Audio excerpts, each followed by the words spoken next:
Hello friends, કેમ છો બધા?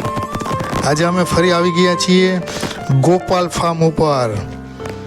કેટલો મસ્ત પવન છે અને સુંદર નજારો છે ગોપાલ ફાર્મનો.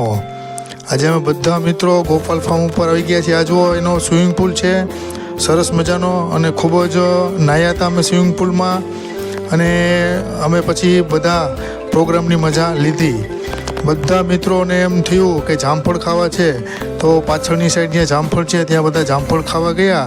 અને જામફળ પણ એટલા સરસ મીઠા હતા.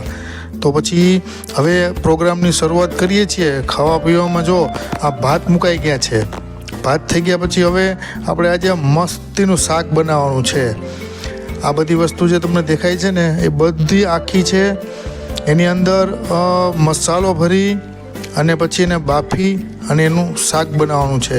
જો આ ચીમનભાઈ છે ને, ખાસ અમારા શાક બનાવવા માટે અમારી સાથે આવ્યા છે.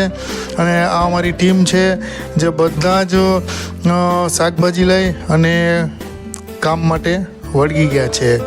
આ હરેશભાઈનું ફાર્મ છે ગોપાલ, જે વરજાંગ જાડિયા ખાતે આવેલું છે. હવે ચીમનભાઈ એમનો જે બધો મસાલો છે ભરવાનો મસાલો બનાવી રહ્યા છે. એમાં એમણે ચવાણું અને ફાફડી ગાંઠિયા અને છૂંદો કરી અને પછી એનું બધું મિક્સ કરી, ચટણી મીઠું ને જે કંઈ મસાલો નાખવાનો હોય એ બધો મસાલો કરી અને આ મસાલો તૈયાર કરેલ છે.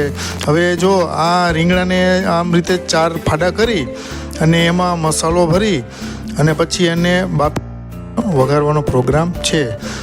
રીંગણા છે, બટાકા છે, લાલ મરચાં છે, ડુંગળી છે અને છેલ્લે આખું લસણ પણ શાકમાં નાખવાનું છે. તમે આવું શાક ક્યારેય નહીં જોયું હોય